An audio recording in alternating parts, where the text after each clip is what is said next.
आज सब देख रहे हैं और सब अच्छे से जानते हैं कि कैसे नेतन्याहू, कैसे इजराइल अपनी सेना के जरिए नरसंहार कराने में लगा हुआ है पूरी गाजा पट्टी में। गाजा पट्टी को तबाह और बर्बाद करने पर जो इजराइल उतारू है अपनी सेना के जरिए, उसके लिए सबसे बुरी खबर यह है कि उसकी सेना के कई सैनिकों ने विद्रोह सा कर दिया है। कैसा विद्रोह कर दिया है कि दर्जनों सैनिक जो इजरायली डिफेंस फोर्स में हैं, वो अब इजरायली सेना को छोड़ने पर उतारू हैं। और साफ तौर के ऊपर उन्होंने एक चिट्ठी लिखी है, जिस चिट्ठी में उन्होंने अपनी मंशा जाहिर करी है कि अब वो मिलिट्री में सर्विसेज देने को तैयार नहीं है और वो इजरायली सेना को छोड़ना चाहते हैं और छोड़ रहे हैं। इसको अल जजीरा ने रिपोर्ट किया है कि over 100 Israeli forces have signed a letter stating they will refuse military service unless the government commits to a Gaza ceasefire and secures the release of captives, according to the Israeli newspaper Haaretz. Haaretz वहाँ का बड़ा अखबार है और उसने ये report छापी है कि दर्जनों इजरायली सैनिकों ने एक चिट्ठी लिखी है और साफ तौर के ऊपर मना कर दिया है कि हम आगे अपनी सेवाएं नहीं देंगे अगर गाज़ा में तुरंत सीज़फायर ना हुआ, युद्ध विराम नहीं लाया गया, युद्ध विराम पर हम राज़ी नहीं हुए, या गाज़ा का युद्ध नहीं रोका गया और इजराइल के जो बंधक हैं उनको नहीं छुड़ाया गया। इनकी चिंता प्राथमिकता, पहले एक बात स्पष्ट कर दूं, ये इजरायली सैनिक जो विद्रोह करने पर उतारू हैं, जो अपनी सेना को छोड़ने की बात कह रहे हैं, जो चिट्ठी लिख चुके हैं सेना छोड़ने की, इनके ऊपर कोई आप समर्थन की बात मत कीजिएगा। इनमें कोई रहम नहीं आया है गाज़ा के लोगों के लिए, बल्कि जो आज पूरे इजराइल में एक प्रदर्शन की वजह बना हुआ है, इजराइल के जो बंधक हैं जो एक साल से हमास के पास बंद हैं, उनकी रिहाई को लेकर जो इजराइल में प्रदर्शन हो रहा है वो चरम सीमा पर है। और ये इजरायली सैनिक भी उसी के चलते इजरायली सेना छोड़ने के ऊपर उतारू हो गए हैं। और इनका ये कहना है कि एक तो गाज़ा सीज़फायर नहीं हुआ, अगर युद्ध विराम नहीं हुआ और इजरायली बंधकों को नहीं छुड़ाया गया, तो ये सेना में अपनी सेवाएं नहीं देंगे। इन्होंने साफ तौर के ऊपर ये एक रिपोर्ट हारेट्स अखबार में छपी है वो कह दी है। निंदा तो हर तरफ से इजराइल की हो रही है, लेकिन अब यह है कि कौन इनको रोके।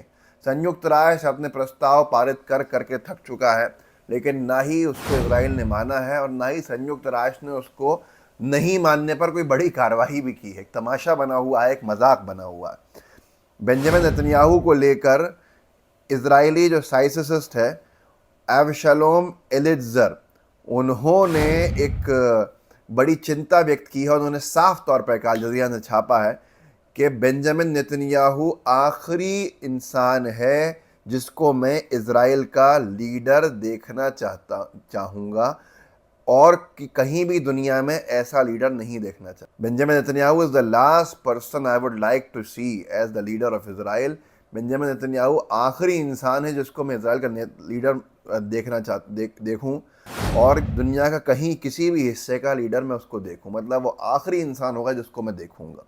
और इन्होंने साफ तौर के ऊपर ये जो बात लिखी है, इसको लेकर इन्होंने ये फ्रस्ट्रेशन में और आत्मगिलानी में नेतन्याहू के जो सरकार के एक्शंस हैं फ़िलिस्तीन की तरफ, गाज़ा के हमलों, गाज़ा के युद्ध का मैं कहना अच्छा नहीं लगता, गाज़ा पे जो नरसंहार चल रहा है उसको लेकर इन्होंने कहा है। और ये वहाँ के बड़े व्यक्ति हैं, एवशलोम एलिट्जर इनका नाम है, साइंटिस्ट हैं। साइंटिस्ट को लेकर अगर आप देखें तो फिजिसिस्ट, मैं माफ़ी चाहता हूँ, मैंने एक गलत वो पढ़ा, ये फिजिसिस्ट हैं वहाँ के, और फिज़िक्स का जो सब्जेक्ट है उसके ये माहिर कहलाते हैं, दुनिया के कई माहिरों में से एक।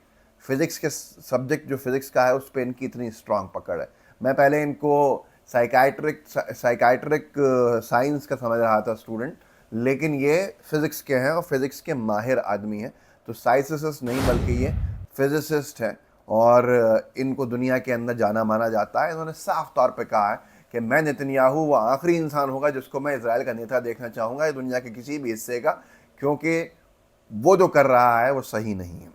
हर तरफ से विरोध प्रदर्शन है, इसीलिए इस युद्ध को इतना लंबा खींचा जा चुका है, इसीलिए न जाने कितनी जानें जा चुकी हैं, न जाने कितने ज़ख्मी हैं, न जाने कितने डिस्प्लेस्ड हैं, न जाने कितने घरों को बर्बाद कर दिया गया है। संख्या लाखों तक भी पहुँचे तो कोई बड़ी बात नहीं है। वहीं पर साफ तौर के ऊपर जो आज की तारीख में दुनिया भर के अंदर चीज़ें चल रही हैं उसको लेकर बहुत सारी चिंता व्यक्त की गई थी और बहुत कुछ कहा गया था। लेकिन अभी भी अगर आप देखें तो इज़राइल का जो नरसंहार है वो रुकने का नाम नहीं ले रहा है और ऐसे में परिस्थितियां बद से बदतर होती जा रही हैं। और इज़राइल को भी अगर लगता है कि उसके समर्थन में कोई है तो बिल्कुल नहीं है और ईरान उसको लाल आंखें दिखा ही रहा है।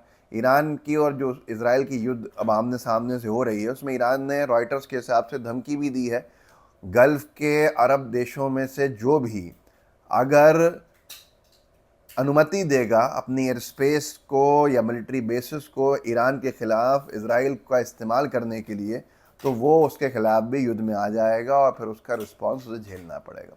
ऐसे में परिस्थितियां जो हैं बद से बदतर हैं। लेकिन आप ये देखिए कि ये शायद पहला मौका है। इससे पहले हमने देखा था कि दिमागी बीमारियां हो रही थी इज़राइल के सैनिकों को, लेकिन अब इज़राइल के सैनिक साफ तौर के ऊपर एक बड़ी संख्या में चिट्ठी लिख के ये चेतावनी दे चुके हैं कि हम अपनी सेवाएं नहीं देंगे अगर युद्ध विराम नहीं हुआ और जो बंधक हैं इज़राइल के उनको छोड़ा नहीं गया। बंधक एक बड़ा मुद्दा है। बंधक इज़राइल के पिछले 1 साल से बंद हैं और बहुत से लोगों का मानना है कि इज़राइल ने जो बॉम्बार्डमेंट किया है बंधकों की मालूमात होने के बावजूद भी, ये है कि इज़राइल ने उन तमाम को अब तक मार दिया है अपने हमलों में। एक अंतर समझिए, अगर आप नेतन्याहू के समर्थक हैं या आप नेतन्याहू को एक धर्म विशेष की से नफ़रत होने की वजह से आप उससे प्रेम करते हैं, तो एक अंतर समझिए। 350-400 बंधक बनाए हमास ने और इतने ही हाईजैक जो कंधार का हुआ था, लोगों की जान जो थी इसके आसपास उसकी जान पे बनी आई थी। और अगर हम अटल बिहारी वाजपेयी जी की सरकार को देखें तो अटल जी ने कुख्यात आतंकवादियों को छोड़ दिया उन 250 लोगों को या 250 के आसपास जो थे बचाने के लिए, और नेतन्याहू ने अपनी सत्ता को बचाने के लिए अपने तमाम लोगों को या तो मार दिया है या मरवा दिया है अब तक, और उसका जिम्मेदार सिर्फ एक इंसान है, वो है बेंजामिन नेतन्याहू। इस वीडियो को आगे बढ़ाइएगा, लोगों को जागरूक कीजिएगा, बताइएगा कि इज़राइली सैनिक क्या करने वाले हैं, क्या कर रहे हैं और क्या कर चुके हैं, ताकि लोगों को पता चले कि इज़राइल के लिए भी चीज़ें अब इतनी आसान बची नहीं है। जय हिंद, जय भारत। द लाइव टीवी, सच सबसे आगे।